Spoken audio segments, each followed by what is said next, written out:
Phoenix has a deceiving air about it. It comes across as a laid-back leisure spot where fun is part of the city charter. But the truth is, it's also a major business center with a growing high-tech presence. Nearby Arizona State, with over 49,000 students, is one of the largest universities in the country and supplies the local job pool with a variety of well-versed graduates. But hey, this is still the West, and education comes in many forms. For instance, just outside Phoenix is a college where the 3 R's stand for ridin', ropin', and rustlin'. No, scratch that. Ridin', ropin', and roundups. I've never ridden a horse before, truly.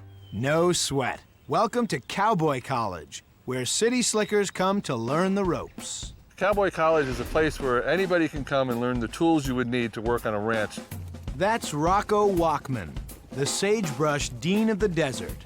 A native New Yorker who once aspired to the priesthood, Rocco was a tenderfoot himself when he came here in 1989. But he quickly discovered he had a knack for horses and now tries to pass his knowledge on. Well, I'm going to talk for a little bit. You guys are going to listen a lot. The college is actually a working cattle ranch, so students can choose courses in anything from horseback riding and roping to branding, grazing, and fencing cattle. You can even learn artificial insemination. If you wanted to be a poodle groomer, or if you wanted to be a vet tech, there's always a school you can go to learn your trade. And it's the same thing here. From what I'm told, it's the only school of its kind in the world. A bear of a man, Rocco Walkman has a gruff Jack Palance style. I guarantee I will die on horseback. That not only feeds the greenhorns that dose of the Old West they've come looking for, but also makes them aware that safety really is a concern. It's $4,300 to go from here to Scottsdale North Hospital by helicopter. He made it sound like it's so dangerous. I get up in the morning and I prepare for the worst possible scenario today. And if it doesn't happen, I'm the happiest guy alive. It's been a long time since I've been injured. So every day I come out, my chances of injury go up, not down. He's kind of like intimidating. Well, what would you expect from someone named Rocco? But there is a method to his directness. He's trying to get the students to leap over obstacles and not just in the corral. I look for what makes somebody uncomfortable. I look for what makes somebody scared, and I address it. I bring people to the edge and then actually teach them they can get by it. And when they leave, they're a little stronger for the experience. And in many ways, that's the whole point.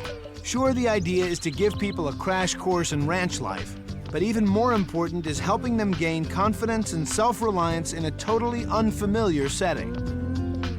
You know, if we're riding and I notice somebody's uncomfortable with their horse, I'm not going to back it down or try and make it easier for them. I'll push it up a level to show them that they really can do it. Students can sign up for anywhere from 1 to 6 days worth of lessons. For those who come for the horse experience, the first thing they're taught is how to handle one of these 1,100-pound steeds. All right, let's gather up. We're going to go show you a few things. Come on. The syllabus is hard. It's uncomfortable. There's nothing made fun or fancy. Rocco assigns the mounts with the same kind of authority as the Sorting Hat in Harry Potter. Rue. Two-tone. Tate. Tumbleweed. You're out of luck. I don't have any horses left. Once everyone is set up with their personal ride, the next step is grooming and tack. We're going to reduce 50% of the possibility of injury, statistically, by grooming the horse. Believe me, it has nothing to do with the way this horse looks. Once a horse leaves your sight, before you get on it again, you need to groom it. Not because you want it clean, but you want to make sure it hasn't been cut, bit, shot, lesions, lacerations, abrasions, bullet wounds, arrows, a cactus thorn sticking in their back that you put a saddle on, and when you sit down, you get bucked off. I'm grooming my horse, grooming Jackie, going circular motions to bring up any kind of burrs or whatever that she may have picked up. But the safety inspection doesn't stop with grooming. You also have to kick the tires. In Arizona, horses have to have shoes. So the first thing we need to do is make sure he's got 4 shoes on. And then I also have to make sure that there are no obstructions in the bottom of his foot.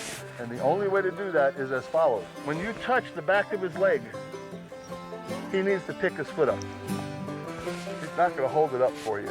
So once he picks it up, you need to grab it. Okay, no problem, Rocco.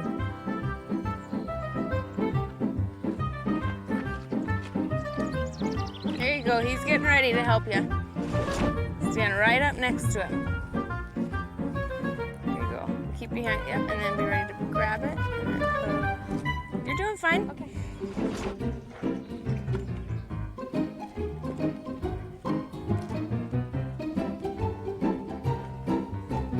Phew, you made it. Pick away. You get a lot more pressure. There you go. There you go. Pull down towards the toe, gives you better leverage. Of course, the exhaust also demands attention. Guys, you have to like manure to be in this business. You want your buckle in your left hand, your strap in your right, walk up to the horse, kind of grab him. Not as easy as buckling those boots, are they? Yeah,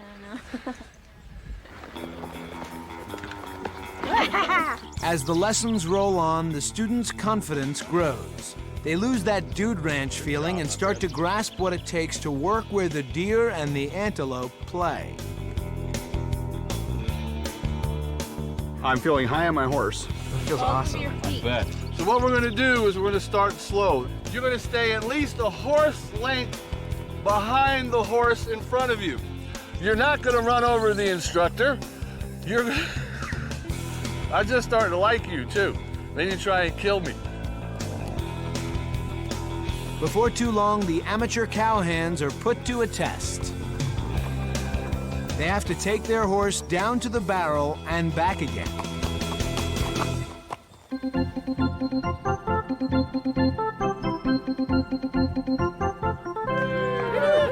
Good job. Before Cowboy College, I think I was sort of a naysayer. But, you know, I've gotten used to it. I like it a lot, and I'm really having a great time out here. Not bad. Good throw. These animals are just incredible, how smart they are and, you know, how willing they are to move and work. And it's just, you don't realize the power until it's underneath you. These guys are just amazing animals.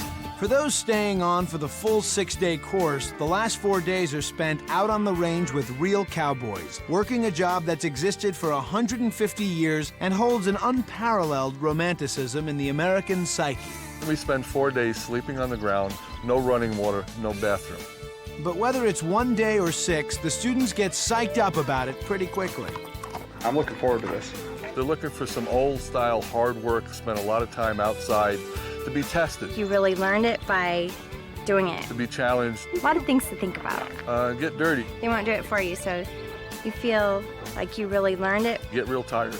1 day of courses will run you $450. A full 6 days sleeping on the ground, eating chuck wagon food, running cattle with the pros will set you back $22.50. The search for Shorty's Gold has nothing on this experience. But however long you're here, what you take home when you leave is more than just a lesson for the West. It's a lesson for life. When everybody comes on Sunday, they think it's all about the cows and the horses. And when they leave on Saturday, they realize that that was a big part of it, but it's not what they walk away with. What they walk away with is a true test for how tough they can be. They have a value for how far they can be pushed. They've gone to the wall in one extreme or another, and then they get through it. And that strength they take home, and they use it in work, they use it with their families, and I think that's what they walk away with. They really get to see how tough they can be. It must work.